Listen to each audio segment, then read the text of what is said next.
الحمد لله نحمده ونستعينه ونؤمن به ونتوكل عليه ونعوذ بالله من شرور أنفسنا ومن سيئات أعمالنا من يهده الله فلا مضل له ومن يضلل فلا هادي له وأشهد أن لا إله إلا الله وحده لا شريك له وأشهد أن محمدا عبده ورسوله هو الذي أرسل رسوله بالهدى ودين الحق ليظهره على الدين كله وكفى بالله شهيدا.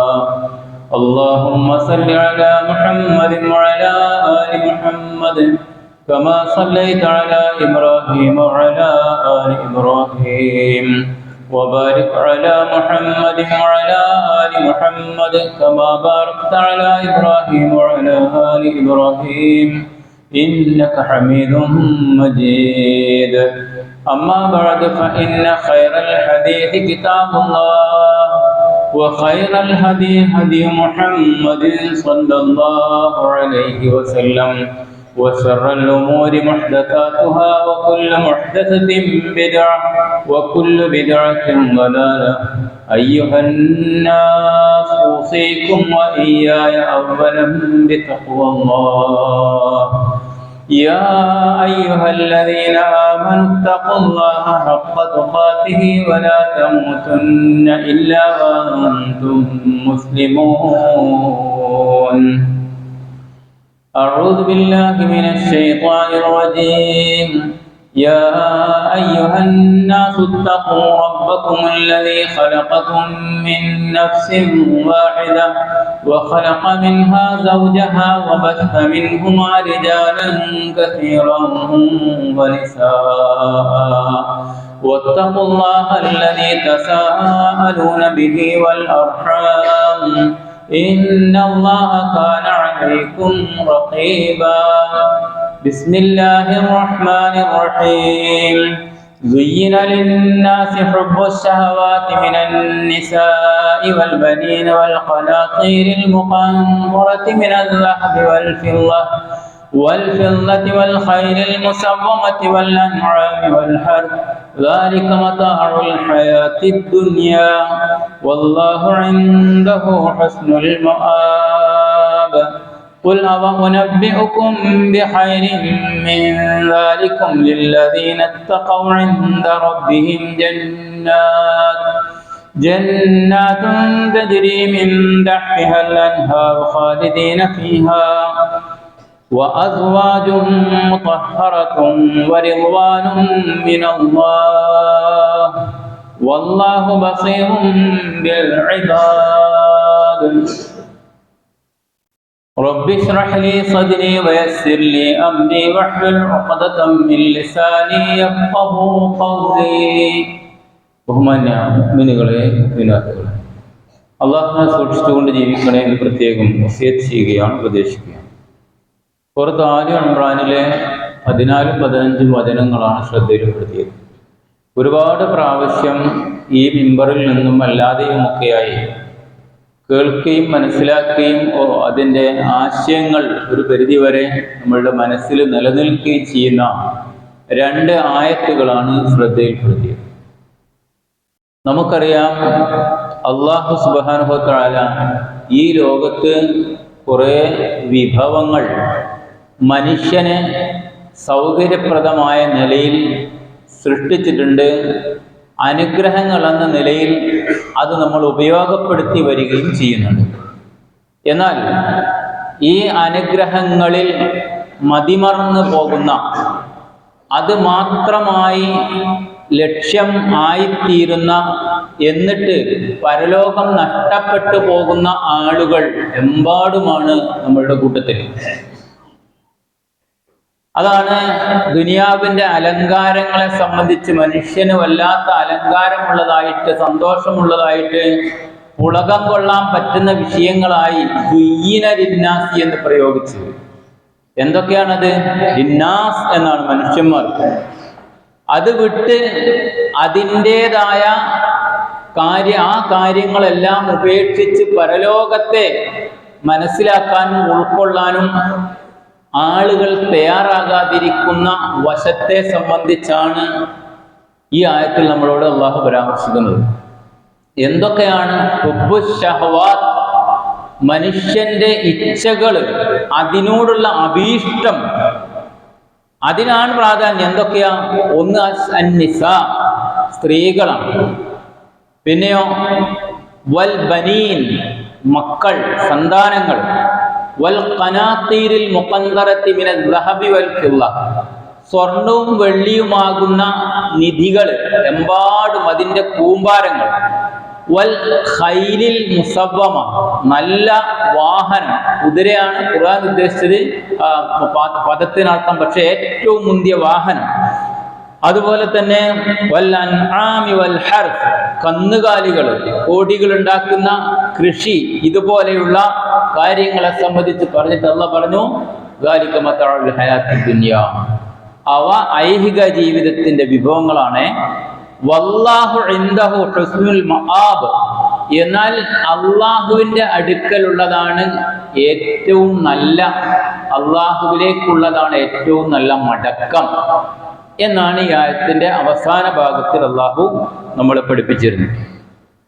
ഇതിൽ ഓരോന്നും പരിശോധിക്കുമ്പോൾ അത് വളരെ വിശാലമാണ്, വളരെ പ്രാധാന്യം അർഹിക്കുന്ന പോയിന്റുകൾ മാത്രമാണ് ഈ വിഷയത്തിൽ സൂചിപ്പിക്കാനുള്ളത്. സ്ത്രീകൾ, ചിലർക്കത് ദൗർബല്യമാണ്. അതിന് എത്ര കാശും മുടക്കാൻ, ആ സൗന്ദര്യമുള്ള അവളെ കിട്ടാൻ എത്ര കാശും മുടക്കാൻ തയ്യാറാണ്. ഞാൻ പ്രതീക്ഷിച്ച അവളെ എനിക്ക് കിട്ടിയില്ല, അതുകൊണ്ട് ആസിഡ് ഒഴിച്ച് അല്ലെങ്കിൽ കത്തി കൊണ്ട് കുത്തി അല്ലെങ്കിൽ ഏതെങ്കിലും നിലക്ക് അപായപ്പെടുത്തി കൊന്നുകളയുന്ന ആൾക്കാർ വരെ ലോകത്തുണ്ട്. ഇത് ചിലർ ഒന്നുമല അവസാനിപ്പിക്കും, എന്നാൽ മറ്റു ചിലർ അങ്ങനെയാണ്. ഒന്നിലും രണ്ടിലും നിൽക്കാത്ത വിധത്തില്, ശരിയും തെറ്റും നോക്കാത്ത വിധത്തില്, അത് സാമ്പത്തികമായി കഴിവുള്ള ആളുകളാണെങ്കിൽ ചിലപ്പം അന്യ നാട്ടിലേക്ക് ടൂർ പോകും, ടൂറിസം എന്നോ ബിസിനസ് ആവശ്യാർത്ഥം എന്നൊക്കെ പറഞ്ഞിട്ട്. എന്നിട്ട് അവിടെ ഇത് സുലഭം കിട്ടും, ആ ടൂറിസത്തിന്റെ വികസനം വളരെയേറെ ഉള്ള നാടുകളിലേക്ക് സെക്സ് ടൂറിസത്തിനു വേണ്ടി കാശ് മുടക്കി, ലക്ഷങ്ങൾ മുടക്കി ഫ്ലൈറ്റ് കയറി പോകുന്നവരും, അങ്ങനെ ആ നിലക്ക് രതിസുഖത്തിനു വേണ്ടി എത്രയും ചെലവഴിക്കുന്ന മനുഷ്യന്മാരും നമുക്ക് കാണാം. വേറെ ചിലരെ സംബന്ധിച്ചിടത്തോളം അവര് സയഡിസത്തിലേക്ക് എത്തിച്ചേരും. തൻ്റെ ഇണയെ ക്രൂരമായി മർദ്ദിച്ച് അതിൽ ആസ്വാദനം കണ്ട് രതിസുഖത്തിലെത്തുന്ന സയഡിസം തന്നെ ഏർപ്പാടുണ്ട്. അങ്ങനത്തെ കൊലപാതകങ്ങൾ വരെ ആ വിഷയം അങ്ങനെ നടന്നിട്ടുണ്ട് എന്നും, ക്രൂരമായി മുറിവേൽപ്പിക്കപ്പെട്ട നിലയിൽ എഞ്ചിഞ്ചായി മരണപ്പെട്ട സ്ത്രീകൾ ഉണ്ടായിട്ടുണ്ട് എന്നൊക്കെ നമുക്കറിയാം. ഇങ്ങനെ ഈ വിധത്തിലെല്ലാം കോടികൾ ചെലവഴിച്ച് അതുപോലെ തന്നെ അപകടങ്ങൾ ഉണ്ടാക്കിയിട്ടൊക്കെ തന്നെയും ഈ ഒരു വശം, സ്ത്രീകളോടുള്ള അങ്ങേയറ്റത്തെ ഭ്രമം മനുഷ്യന് നാശത്തിലേക്ക് എത്തിക്കുന്ന ചില വശങ്ങൾ, അതാണ് ഖുർആൻ പറഞ്ഞിരിക്കുന്ന ഒന്ന്. അത് മനുഷ്യനെ നശിപ്പിച്ചു കളയും. മറ്റൊന്ന് സാമ്പത്തികമായി, ഞാനത് പറഞ്ഞു തരേണ്ട ആവശ്യമില്ല. കഴിഞ്ഞ 2 ആഴ്ച മുമ്പുള്ള ഖുത്ബയിൽ ഞാനത് സൂചിപ്പിച്ചിട്ടുണ്ട്. എങ്ങനെയും സമ്പാദിക്കുക, എത്രയും സമ്പാദിക്കുക. അതിന് കള്ളക്കടത്തെന്നോ ഗവൺമെന്റ് വിരോധിച്ച നിയമങ്ങളെന്നോ അല്ലെങ്കിൽ അള്ളാഹ് വിരോധിച്ച നിയമമെന്നോ ഒരു നിലക്കുള്ള പരിഗണനയും ഇല്ലാത്ത വിധത്തിൽ സമ്പാദിക്കുക. അത് ഇവിടുന്ന് വിട്ടുകഴിഞ്ഞാൽ ഗൾഫിലൊക്കെ എത്തിയാൽ 6 മാസം കൊണ്ട്, 1 കൊല്ലം കൊണ്ട് കോടീശ്വരനായി തിരിച്ചു വരുന്ന ചില ആളുകൾ, അല്ലെങ്കിൽ അതുപോലെയുള്ള ഏർപ്പാടുകള് ആസൂത്രണം ചെയ്ത് കോടികൾ ഉണ്ടാക്കുന്ന പദ്ധതികളിൽ ആരും അറിയാതെ അതിൽ ഏർപ്പാടായി അങ്ങനെ കോടികൾ ഉണ്ടാക്കുക. ഇപ്പം കാറ്ററിങ്ങിന്റെ ഏർപ്പാട് ഗൾഫിൽ നടത്തുന്ന ആളുകള് അതിൻ്റെ കൂടെ മദ്യക്കുപ്പികളോ മറ്റോ കാറ്ററിങ്ങിന്റെ കൂടെ വെച്ചു കൊടുത്തുകൊണ്ട് തൊഴിലാളികളിൽ നിന്ന് ലക്ഷങ്ങൾ സമ്പാദിച്ച്, എന്നിട്ട് 30 ലക്ഷം സമ്പാദിച്ച ഒരു മനുഷ്യൻ പരിശുദ്ധ ഖുർആനിന്റെ വചനങ്ങൾ കേട്ട് ക്ലാസ്സിൽ പങ്കെടുത്ത് അയാള് വിളിച്ച് ചോദിക്കുകയാണ്, ഈ 30 ലക്ഷം അന്യായമായ ഹറാമായ സമ്പത്താണ്, ഞാൻ എന്ത് ചെയ്യണമെന്ന്, ആർക്ക് കൊടുക്കും, എന്ത് ചെയ്യും? ആ വശത്തെ അല്ല ഞാൻ പറയാൻ ഉദ്ദേശിക്കുന്നത്. സമ്പാദ്യം, അത് ഏത് മുഖേനയും കോടികൾ ഉണ്ടാക്കുക, അതുപോലെ തന്നെ റിസോർട്ടുകൾ ഉണ്ടാക്കുക, അതുപോലെയുള്ള ലക്ഷങ്ങളും കോടികളും മാസത്തിൽ വരുമാനം ഉണ്ടാക്കി എത്ര കിട്ടിയാലും മതിയാകാത്ത ഒരു നിലക്ക് സമ്പത്തിന്റെ പിന്നാലെ കൂടുക. എല്ലാവർക്കും അതറിയാം. ഒരു കോടീശ്വരനോട് അയാളോട് പള്ളിയിൽ വരാൻ പറഞ്ഞാൽ അയാൾ എൻ്റെ ബിസിനസ് ആവശ്യത്തിന് എനിക്കൊരു മീറ്റിംഗ് ഉണ്ട്, അതുകൊണ്ട് ഞാൻ അങ്ങോട്ട് പോവുകയാണ് എന്ന് പറഞ്ഞ് അതിൽ പങ്കാളിയായി ആളുകളുടെ കൂടെ അങ്ങനെ ഒഴുകി നടക്കുന്ന നമുക്ക് കാണാം. അങ്ങനെ ലക്ഷങ്ങളും കോടികളും അതിൽ വീണു പോകുന്ന ആൾക്കാർ. അതൊന്നുകൂടി വിശാലമായി പറഞ്ഞാൽ ജ്യേഷ്ഠനും അനുജനും തമ്മിൽ കുത്തി മരിക്കുന്ന രംഗം എന്താ? അത് എന്റെയും അവന്റെയും അതിർത്തിയിൽ ഒരു 50,000 തേക്കുണ്ട്, അത് എന്റേതാണ്, അല്ല അവന്റേതാണ്. ആ രക്തബന്ധം നോക്കുന്നില്ല, ആര് പറഞ്ഞാലും മധ്യസ്ഥത സ്വീകരിക്കാൻ തയ്യാറല്ല. അവസാനം ഭാര്യയും ഇവനും മറ്റവന്റെ ഭാര്യയുമായിട്ട് പ്രശ്നങ്ങളായി, ബഹളമായി. അതേപോലെ തന്നെ ജ്യേഷ്ഠനും അനുജനും പറഞ്ഞ് കുത്തി മരിക്കുന്ന രംഗം. രണ്ടുപേരും മരണപ്പെട്ടു, രണ്ടാൾക്കും അത് കിട്ടിയിട്ടുമില്ല. ഇങ്ങനെ 1 ഇഞ്ച് ഭൂമിക്ക് വേണ്ടി എന്തെല്ലാം സംഭവങ്ങള് നിങ്ങൾ ചിന്തിച്ചു നോക്ക്. നമ്മളെ നാട്ടിൽ ഇന്ത്യ രാജ്യത്ത് തന്നെ ഒരു 2 ഫ്ലൈറ്റ്, 2 ആൾക്കാരുടെ ഫ്ലൈറ്റുകൾ തമ്മിലുള്ള മത്സരം. എന്റേതിൽ നിന്ന് എൻ്റെ ഫ്ലൈറ്റ് യാത്രികർ അവൻ്റേത് കൊണ്ട് തടസ്സമാകുന്നുണ്ട് എന്ന നിലയിൽ ചിന്തിക്കുകയും അങ്ങനെ ഇന്നും പിടികിട്ടാത്ത, ചുരുളഴിയാത്ത ഒരു കൊലപാതകം എന്ന നിലയിൽ നമ്മളുടെ നാട്ടില് ഒരു ഫ്ലൈറ്റിന്റെ മുതലാളി, മുസ്ലിമായ മുതലാളി കൊല്ലപ്പെട്ടതും നമ്മളുടെ നാട്ടിലുണ്ട്. എന്താ കാര്യം? ഇയാൾക്ക് കിട്ടുന്ന വരുമാനം അത് ഇല്ലാതായിപ്പോവും മറ്റവന്റെ ഫ്ലൈറ്റ് കൊണ്ട്. കച്ചവടം ചെയ്യുന്ന, ബിസിനസ് നടത്തുന്ന ആളുകൾ ഉന്നതമായ തലങ്ങൾ മുതൽ താഴെ വരെ നോക്കിയാൽ ആ സമ്പാദ്യം മറ്റവന്റെ നശിച്ചിട്ടാണെങ്കിലും എനിക്കുണ്ടാകണമെന്ന് ആഗ്രഹിക്കുകയും അതിന്റെ രൂപത്തിൽ പ്രവർത്തിക്കുകയും ചെയ്യുന്ന ആളുകൾ. ഇങ്ങനെ ആ നിലക്കുള്ള ഒരുപാട് കാര്യങ്ങൾ. അപ്പൊ തന്റെ സമ്പത്തിന് തടസ്സമായി നിൽക്കുന്ന കാര്യങ്ങളൊക്കെ ഇല്ലാതാക്കാൻ, അതിനെതിരെ എന്തൊക്കെ ചെയ്യാൻ കഴിയുമോ ആ നിലക്ക് ചെയ്തുകൊണ്ട് സമ്പാദ്യത്തിന്റെ കാര്യത്തിൽ കോടികൾ ഉണ്ടാക്കുക. ആ നിലക്കാണ് ചിലർ. ഇനി നബി സല്ലല്ലാഹു അലൈഹി വസല്ലം പറയുന്നത് കാണാം, യഖൂലു അൽ അബ്ദു മാലി മാലി, എന്റെ പൈസ ഞാൻ അവിടെ എന്റെ അത്ര എന്റെ പൈസയാണത്, ഞാനത് വിട്ടുകൊടുക്കുക, എന്റെ പൈസ എന്ന നിലക്ക് ഒരടിമ പറഞ്ഞുകൊണ്ടേയിരിക്കും. എന്നാ 3 സംഗതി അവനുള്ളൂ അവന്റെ സമ്പത്തിൽ. 3 എണ്ണം. 1 മാ അക്കല ഫാഫിന, ഭക്ഷിച്ചത് അവന്റെ സമ്പത്തിൽ നിന്ന് അവൻ ഉപയോഗപ്പെട്ടു. 2 ഔ ലബിസ ഫാബല, നല്ല വസ്ത്രം ധരിച്ച് കുറെ കാലം ആ നിലക്ക് വസ്ത്രത്തിന് കാശ് ചെലവാച്ച് അത് അവൻ ഉപയോഗപ്പെട്ട്. ഔ അഅത ഫഖതന വമാ സവാ ദാലിക സിവാ ദാലിക ദാഹിബുൻ വ താരിഖുൽ ലിന്നാസി, പിന്നെയോ നൽകി, മനസ്സിലായില്ലേ? സമ്പത്ത് ധർമ്മം ചെയ്തു, അത് അവന്റെ അക്കൗണ്ടിലേക്ക് വന്നു. അതിലൂടെ അവൻ വല്ലതും സമ്പാദിച്ചിട്ടുണ്ടെങ്കിൽ അതവന് കിട്ടി. നിലവില് ഇപ്പറഞ്ഞതിന്റെ പുറമെ ഒമാ സിവാ ദാലിക, അതല്ലാത്തത് ദാഹിബൻ പോകും, വ താരിഖുഹു ലിന്നാസ്, ജനങ്ങളിലേക്ക് എത്തും. ഈശയിലുണ്ട്, കലക്ഷൻ നടക്കുന്നുണ്ട്, അതിന് 500 റുപ്യ കൊടുത്തു, അത് അവന്റെ അക്കൗണ്ടിൽ വന്നു. ബാക്കി 4500 കീശയിലുണ്ടെങ്കിൽ അത് ഇവൻ ആ പള്ളിയിൽ നിന്ന് ജുമാ കഴിഞ്ഞ് പിരിഞ്ഞ് വീട്ടിലെത്തുന്നതിനടുക്ക് അവന് ആംബുലൻസിൽ ഹോസ്പിറ്റലിൽ കൊണ്ടുപോണ്ടി വന്ന്. പിന്നെ അവൻ മിണ്ടിയിട്ടില്ല. ബാക്കി 4500 ലിന്നാസ്, ജനങ്ങൾക്കുള്ളതാ, അല്ലെങ്കിൽ അവന്റെ അവകാശികൾക്കുള്ളതാ. കൊടുത്തത് അവനുണ്ട്, വളരെ കൃത്യമാണ്. അതുകൊണ്ട് ഒരു സദഖയുടെ ആവശ്യം പറയുമ്പോൾ ഒഴിഞ്ഞു മാറി പോകുന്ന ആളുകൾ മനസ്സിലാക്കുക, കിട്ടിയെന്നല്ല, കിട്ടിയിട്ടില്ല, നഷ്ടപ്പെട്ട്, എന്റെ കയ്യിലുള്ളത് എന്റേതല്ല. എത്ര ആൾക്കാർ അല്ലെ, കോടികൾ വിലമതിക്കുന്ന വാഹനങ്ങളാണ് മറ്റൊന്ന് ഇവിടെ പറഞ്ഞിരിക്കുന്നത്. സഞ്ചരിക്കാനുള്ള വാഹനം മനുഷ്യന്റെ അവകാശമാണ്. എന്നാൽ കോടികൾ വിലമതിക്കുന്ന ആ വാഹനത്തിന്റെ പെയിന്റ് അല്പം എവിടെയോ ചെറിയ കോട്ടം മങ്ങലുണ്ടായി, അവന്റെ ടെൻഷൻ അതാണ്. അവൻ ആലോചിച്ചിരിക്കാം, ഇതിന്റെ പെയിന്റ് ഇങ്ങനെയായി, ഞാൻ ഇനി എവിടെ കൊണ്ടുപോകാൻ ടെൻഷനായി കാത്തിരിക്കുക. എവിടെയോ ചെറിയ ഒരു ലീക്ക്, അതെങ്ങനെ സംഭവിച്ചു? ഓന്റെ പ്രശ്നം മുഴുവനോ അങ്ങനെ 3 ദിവസം 4 ദിവസം അതിനു വേണ്ടി ഓടുകയാണ്. നിങ്ങൾ ചിന്തിച്ചു നോക്ക്, ഇങ്ങനെ ഉണ്ടാക്കിയ ആ ലക്ഷങ്ങളും കോടികളും വിലമതിക്കുന്ന വാഹനം ഒരു നിമിഷം അവന്റെ ശ്വാസത്തിന് തകരാറുണ്ടായാൽ ആ വാഹനത്തിലല്ല അവനെ കൊണ്ടുപോവുക, ഉടനെ തന്നെ ഒരു ആംബുലൻസ് വിളിക്കുക, അയാളെ കിടത്തണം, വാഹനത്തിൽ സൗകര്യമില്ല.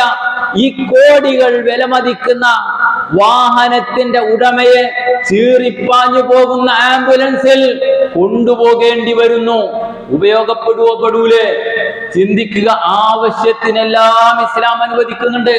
അതുകൊണ്ട് തന്നെ ഇതിൽ മതിമറന്നു പോകുന്ന ആൾക്കാർ പിന്നെ അങ്ങനെ കൃഷിയാകട്ടെ മറ്റുള്ള കാര്യങ്ങളാകട്ടെ, ഇതൊക്കെ തന്നെയും മനുഷ്യനെ ദുനിയാവിലുള്ള വിഭവങ്ങളാണ്. ആ വിഭവങ്ങളിൽ ഒരു വിശ്വാസി വളരെ ശ്രദ്ധിക്കും.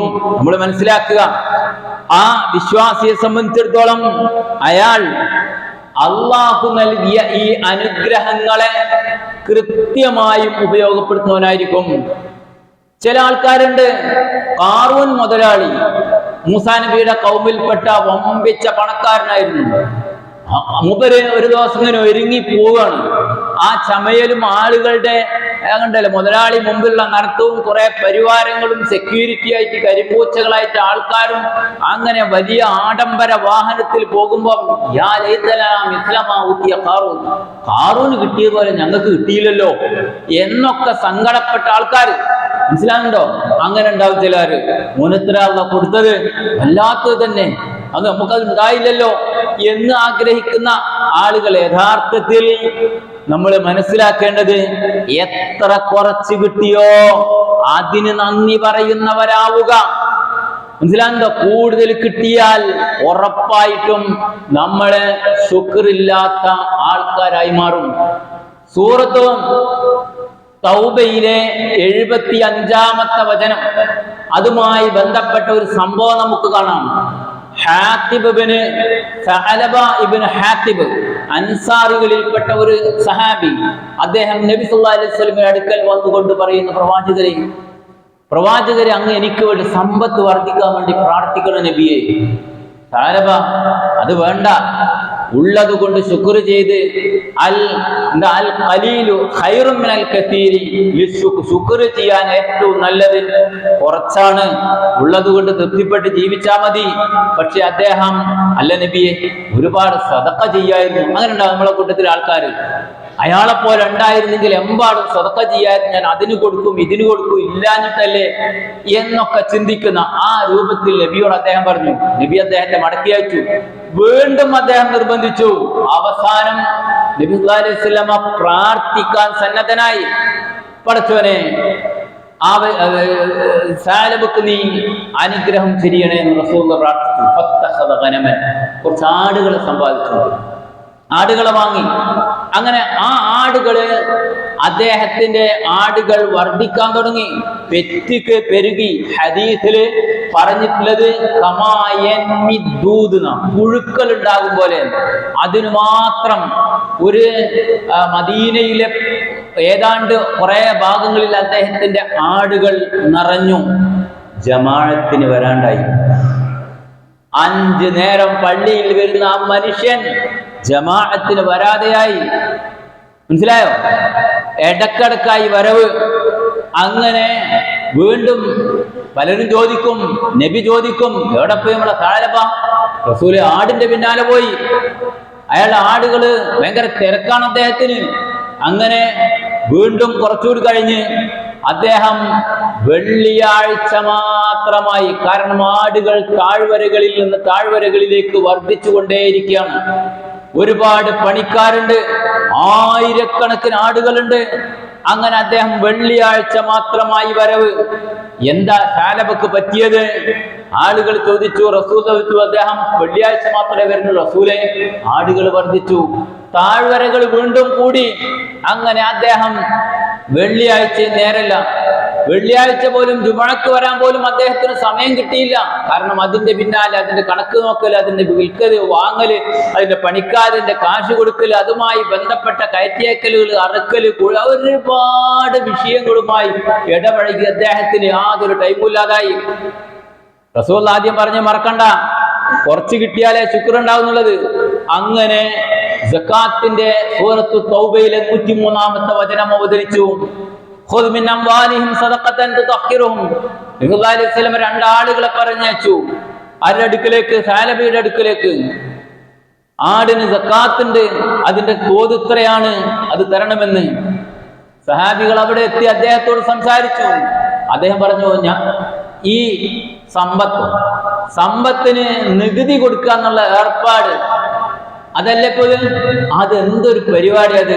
അതുകൊണ്ട് നമ്മളെടുത്തുനിന്ന് അത് കിട്ടൂല, അങ്ങനെ നികുതിയും നമ്മൾ കൊടുക്കൂല. കപ്പം കൊടുക്കാമെന്ന ഹദീസിലൊക്കെ അതിലൊക്കെ വന്നിട്ടുള്ളത്. അതുകൊണ്ട് ഇത് നികുതിയുടെ ഏർപ്പാടാണ്. അതുകൊണ്ട് ആ സക്കാത്ത് എന്ന് പറഞ്ഞിട്ട് ഇവിടെ നമ്മളെടുത്തുനിന്ന് അങ്ങനെ യാതൊരു നയാ പൈസയും കിട്ടൂല എന്ന് പറഞ്ഞ് അവരെ മടക്കി അയച്ചു. അങ്ങനെ അവസാനം അദ്ദേഹം നബി സല്ലല്ലാഹു അലൈഹി വസല്ലമയുടെ വഫാത്തിന് മുമ്പ് അദ്ദേഹത്തിന് മാനസാന്തരം ഉണ്ടായില്ല. അവസാനം മാനസാന്തരം ഉണ്ടായി. അദ്ദേഹം സക്കാത്തിന് വീണ്ടും ആളെ അയച്ചപ്പം കൊടുത്തു. പക്ഷേ നബി സല്ലല്ലാഹു അലൈഹി വസല്ലമ ആ ഘട്ടത്തിൽ അത് സ്വീകരിക്കാൻ സന്നദ്ധമായില്ല. വീണ്ടും അബൂബക്കർ റളിയല്ലാഹുവിന്റെ കാലഘട്ടം വന്നു. അദ്ദേഹം കൊടുത്തയച്ചു, സ്വീകരിച്ചില്ല അബൂബക്കർ റളിയല്ലാഹു. ഉമർ റളിയല്ലാഹുവിന്റെ കാലഘട്ടം വന്നു. അബൂബക്കറും നബിയും സ്വീകരിക്കാത്തത് ഞാനും സ്വീകരിക്കൂല എന്ന് പറഞ്ഞു. ചരിത്രത്തിന് ആ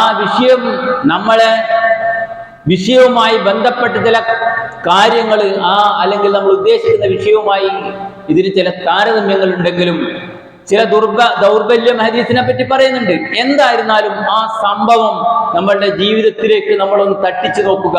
അതെന്താ? ആളുകൾ കൃത്യമായി വിവാദത്തിന് വരും. അങ്ങനെ സമ്പത്ത് കൂടിക്കഴിഞ്ഞാൽ അവരുടെ അവസ്ഥ എന്താ? ഗൾഫിലൊക്കെ പോയി നിൽക്കുന്ന ആൾക്കാർക്ക് എല്ലാവർക്കും അറിയാം. മുമ്പൊരിക്കലാണ് സൂചിപ്പിച്ചതാ. എത്തിയ ഉടനെ വളരെ പ്രയാസപ്പെട്ട് തഹജ്ജുദ് നമസ്കാരവും കാര്യങ്ങളും ഒക്കെ ഉണ്ടായിരുന്നു. കട്ടൻ ചായ കുടിച്ച് കുബൂസും തിന്ന് മണലാരണ്യത്തിലേക്ക് പോയി അധ്വാനിച്ചിരുന്ന, 5 നേരവും നമസ്കരിച്ചിരുന്ന, തഹജ്ജുദ് നമസ്കാരം വരെ നിർവഹിച്ചിരുന്ന മനുഷ്യൻ പിന്നീട് 2 കൊല്ലം കൊണ്ട് കടം വീട്ടി. പിന്നെ അയാളൊരു ബൂഫിയക്ക് ഷെയർ കൂടി. പിന്നെ അതുമായി ബന്ധപ്പെട്ട് അദ്ദേഹം പോകേണ്ടി വന്നു. അപ്പൊ അയാളുടെ തഹജ്ജുദ് നമസ്കാരം പോയി, പിന്നീട് സുന്നത്ത് നമസ്കാരം പോയി.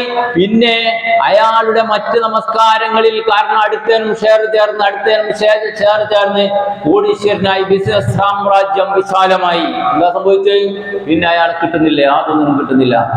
ഉള്ളത് കൊണ്ട് തൃപ്തിപ്പെടുക, അതാണ് ശുക്റിന് ഏറ്റവും നല്ലത് എന്ന നിലക്ക് നമ്മൾ ആ വിഷയത്തെ സംബന്ധിച്ച് മനസ്സിലാക്കുക. ആരാണ് വിജയിച്ച ആള്? ഖദ് അഫ്ലഹ മൻ അസ്ലമ. മുസ്ലിം ആയവൻ വിജയിച്ചിരിക്കുന്നു. വറുസിഖ കഫാഫൻ വഖന്നഅഹു അല്ലാഹു ബിമാ ആതാഹു. ഉള്ളത് കൊണ്ട് തൃപ്തിപ്പെടുക.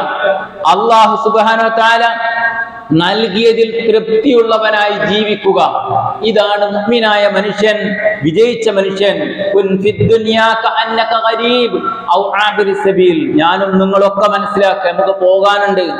ഒരു യാത്രക്കാരനാണ് ഞാനും നിങ്ങളൊക്കെ. ഒരു യാത്രക്കാരൻ വഴിമുറിച്ച് കടക്കുന്ന അതിശക്തമായ ഒരുപാട് തിരക്ക് പിടിച്ച ഒരു കവല.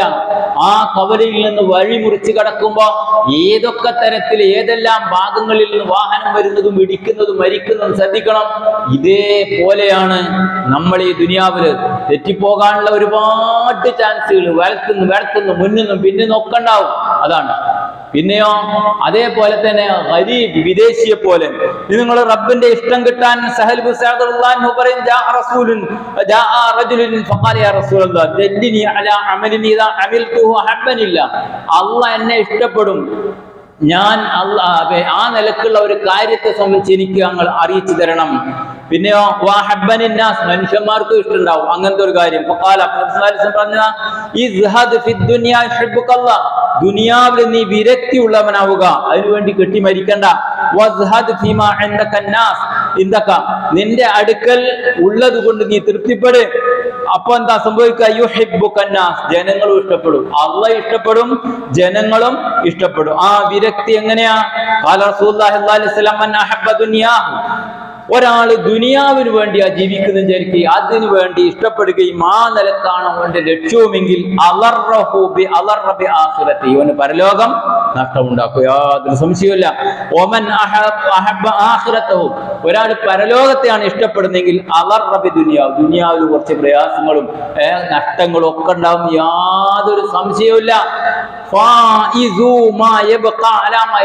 അതുകൊണ്ട് നശിച്ചു പോകുന്ന ഈ ദുനിയാവിന്റെ കാര്യത്തിൽ വിജയിക്കാൻ ആവശ്യമായ കാര്യങ്ങൾ ചെയ്യാൻ, അതുകൊണ്ടാണ് അദ്ദുനിയ മസ്റഅത്തുൽ ആഖിറ എന്ന് പറഞ്ഞത്.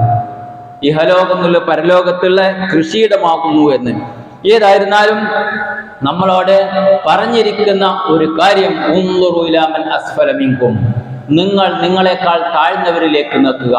വലാ തൻളുറു ഇലാ മൻ ഹുവ ഫൗഖക്കും, നിങ്ങൾ നിങ്ങളെക്കാൾ ഉയർന്നവരിലേക്കല്ല നോക്കേണ്ടത്. ഹുവ അസ്ദറു അല്ലാ തസ്ദറു നിഅമത്തുല്ലാഹി അലൈക്കും, ഹുവ അജ്ദർ, അതാണ് ഏറ്റവും അർഹമായത്. അള്ളാഹ് തന്ന അനുഗ്രഹം നിസ്സാരമായി കാണാതിരിക്കാൻ. അപ്പൊ സഹോദരങ്ങളെ, ഞാൻ പറഞ്ഞു വന്നത്, ഈ ദുനിയാവിൽ ഇങ്ങനത്തെ ഒരുപാട് കാര്യങ്ങളുണ്ട്. അതിൽ നമ്മൾ ആ ദുനിയാവിന്റെ വിഷയത്തിൽ ജീവിക്കുമ്പോൾ പരലോകത്തെ നേടിയെടുക്കാൻ നമ്മളുടെ നിയ്യത്ത് നന്നാക്കുകയും ആ നിലക്ക് നമ്മൾ ആയിത്തീരുകയും ചെയ്യേണ്ടതുണ്ട്. എന്നിട്ട് ഓതി വെച്ച ആയത്തിന്റെ തൊട്ടടുത്ത ആയത്തിൽ അല്ലാഹ് പറഞ്ഞു, സത്യവിശ്വാസികളെ സംബന്ധിച്ചിടത്തോളം ഇതൊക്കെ എല്ലാം ഇതൊന്നും അവശേഷിക്കൂല, ഒക്കെ കൊണ്ടുപോകും ആൾക്കാർ, നമുക്കും ഉപയോഗിക്കാൻ കഴിയൂല. എന്തെല്ലാം വാർത്തകൾ ചിന്തിച്ചു നോക്ക്. ഇന്നിപ്പോ ഒരാൾ വന്ന് പറഞ്ഞു, പിന്നെ കിഡ്നി മാറ്റിവെക്കൽ ശസ്ത്രക്രിയ ദുആ ചെയ്യണം ഉസ്താദേ എന്ന്. അള്ളാഹു ആ 17 വയസ്സുള്ള മകന് ശിഫ നൽകി അനുഗ്രഹിക്കുമാറാകട്ടെ. ഏതെല്ലാം തരത്തിലാണ് ഒരണു 2 കൊല്ലം കഴിയുമ്പോഴേക്ക്, അല്ലെങ്കിൽ 6 മാസത്തിനുള്ളിൽ നമ്മളെ ശരീരത്തിൽ ആ അണു പ്രവർത്തിച്ചുകൊണ്ടിരിക്കുകയാണ്. നമ്മളെ കൊണ്ടുപോയി അഡ്മിറ്റാക്കാനും നമ്മളെ കൊണ്ടുപോയി മരണത്തിലേക്ക് എത്തിക്കാനും വേണ്ടി ആ അണു പ്രവർത്തിച്ചുകൊണ്ടിരിക്കുക. നമ്മൾ അറിയുന്നുണ്ടോ? ഇതാ ജീവിതം എന്ന് പറഞ്ഞേ. ജീവിതം എന്ന് പറഞ്ഞത് അതാണ്, അത്രയും ശുഷ്കമാണ്. ഒരു വിശ്വാസി ഇതിന്റെ ഇടയിൽ നിന്ന് ആ കൃത്യമായ പടച്ചവന്റെ തമ്പുരാന്റെ നിയമങ്ങൾ, എല്ലാ കാര്യങ്ങളും ശ്രദ്ധിച്ച് ഹലാലായത് സമ്പാദിച്ച് ഹലാലായ രൂപത്തിൽ അള്ളാഹ് നൽകിയതിൽ നിന്ന് തൃപ്തിപ്പെട്ടുകൊണ്ട് ജീവിക്കുന്നവനാണ് സത്യവിശ്വാസി. അതാണ് അള്ളാഹിന്റെ അടുക്കൽ ഏറ്റവും ഖൈറായത് എന്ന് തന്നെയാണ് ഈ ആയത്തിന്റെ ബാക്കി ഭാഗം അള്ളാഹു നമ്മെ തെര്യപ്പെടുത്തുന്നത്. പരിശുദ്ധ ഖുർആനിൽ സൂക്ഷ്മമായ നിയമങ്ങൾ, നിർദ്ദേശങ്ങൾ ജീവിതത്തിൽ പ്രാവർത്തികമാക്കാൻ, അത്തരം നിയമങ്ങളിലൂടെ അള്ളാഹുവിന്റെ ഇഷ്ടപ്പെട്ട സജ്ജനങ്ങളായി തീരാൻ അള്ളാഹു നമ്മെ എല്ലാവരെയും അനുഗ്രഹിക്കുമാറാകട്ടെ.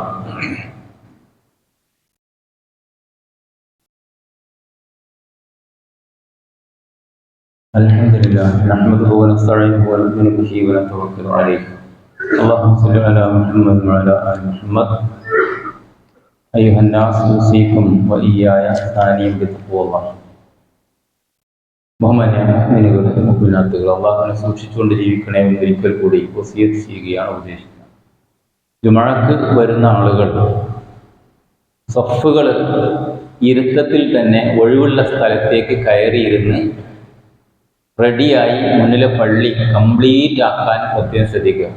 എന്നാൽ പിന്നീട് വരുന്ന ആളുകൾക്ക് പെട്ടെന്ന് തന്നെ സഫ് റെഡിയാക്കാനും എന്നിട്ട് വേഗം നമസ്കാരത്തിലേക്ക് പ്രവേശിക്കാനും കഴിയും. ആ കാര്യം നമ്മൾ പ്രത്യേകം ശ്രദ്ധിക്കുക. അതുപോലെ തന്നെ ജുമുഅ പോലെ തന്നെയാണ് മറ്റു നമസ്കാരങ്ങളും. സഫിൻ്റെ കാര്യത്തിൽ നമ്മൾ പ്രത്യേകം ശ്രദ്ധിക്കേണ്ടതുണ്ട്. വളരെയേറെ ഹദീസുകൾ ഈ വിഷയത്തിൽ വന്നിട്ടുണ്ട്. എല്ലാം കൂടി വിശദീകരിക്കാൻ ഉദ്ദേശിക്കുന്നില്ല. ഇമാം ബുഖാരി റഹ്മത്തുള്ളാഹി അലൈഹി സഫ് ശരിയാക്കുന്നതിനെ സംബന്ധിച്ച് ഫഇന്നഹു വുജൂബുൻ ഒന്ന് നിർബന്ധമാണ് എന്ന് അധ്യായത്തിന് പേരിട്ടത് ബാബു ഇസ്മു മല്ലം യത്തിമ സഫ്. സഫ് പൂർത്തിയാക്കാത്തവനുണ്ടാകുന്ന കുറ്റം, തെറ്റ്, ശിക്ഷ, ഇതാണ് ഒരു അധ്യായത്തിന്റെ പേര്.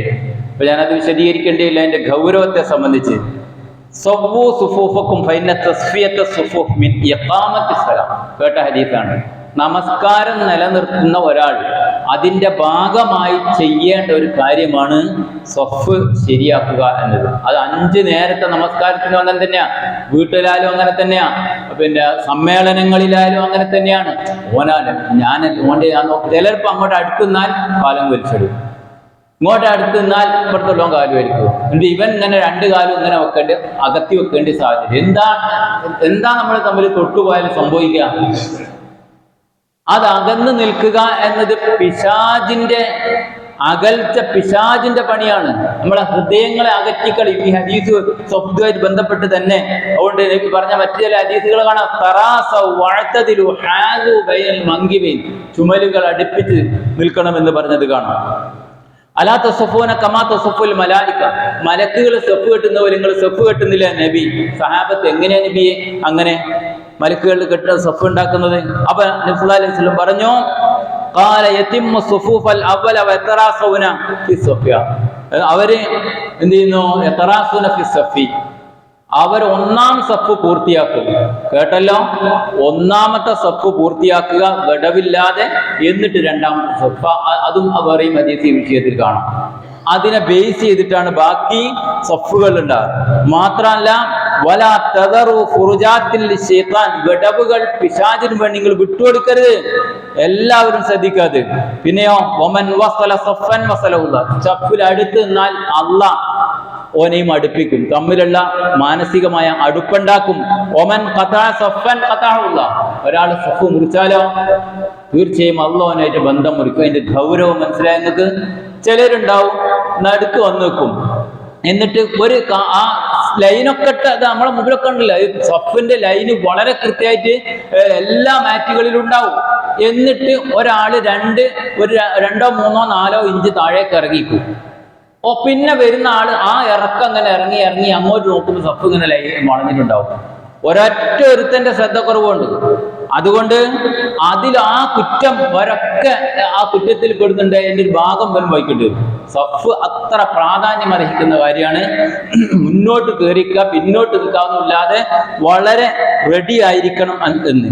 മറ്റൊന്ന് വളരെ പ്രധാനപ്പെട്ട ഒരു കാര്യമാണ്, സഫില് കയറി നിൽക്കാതെ ബേക്കോട്ട് മാറി നിൽക്കുന്ന ആൾക്കാർ. അപ്പൊ നബി പറഞ്ഞു, നിങ്ങൾ മുന്നോട്ട് കയറി നിൽക്കുകയും എന്ന് ഹദീസിൽ കാണാം. വലാ യസാലു ഖൗമുൻ യതഅഖറുന ഹത്താ യുഖറുല്ലാഹ്, ഒരു പിന്നോട്ട് പോകും, അള്ളാഹുവിനെ മുന്നോട്ടാക്കുകയും ചെയ്യും.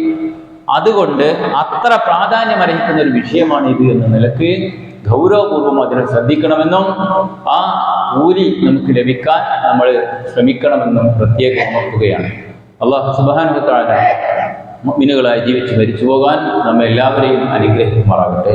നമ്മിൽ നിന്ന് വിട്ടുവരുന്ന ഒരു സഹോദരൻ, അയാൾക്ക് ദുആ ചെയ്യണമെന്ന് അറിയിച്ചിട്ടുണ്ട്. അല്ലാഹു മഗ്ഫിറത്തും മർഹമത്തും നൽകി അനുഗ്രഹിക്കുമാറാകട്ടെ. അതുപോലെ കുറേ ആളുകൾ പരിചയത്തിലും കുടുംബത്തിലും ബന്ധത്തിലും മഹല്ലിലും ഒക്കെ നമ്മളുമായി വിട്ടുപിരിഞ്ഞവരുണ്ട്. കാരുണ്യവാനായ റബ്ബ് അവരുടെ ഖബറുകൾ വിശാലമാക്കുകയും അവരെ നമ്മയും അവരുടെ ജന്നാത്തിൽ ഒരുമിച്ച് കൂട്ടുകയും അനുഗ്രഹിക്കുകയും ചെയ്യുമാറാകട്ടെ. രോഗം കൊണ്ട് വിഷമിക്കുന്ന ധാരാളം ആളുകളുണ്ട്. അള്ളാഹു ഇനി അവർക്ക് ശിഫ നൽകി അനുഗ്രഹിക്കുന്ന തമ്പുരാനെ. അല്ലാഹു ഗ്ഫിർ മുഅ്മിനീന വൽ മുഅ്മിനാത്ത് വൽ മുസ്ലിമീന വൽ മുസ്ലിമാത്ത് അൽ അഹ്യാ മിൻഹും വൽ അംവാത്ത് إنك مجيب الدعوات ويا قاضي الحاجات. ربنا آمنا فاغفر لنا ذنوبنا وكفر عنا سيئاتنا وتوفنا مع الأبرار. ربنا تقبل منا إنك أنت السميع العليم وتب علينا إنك أنت التواب الرحيم.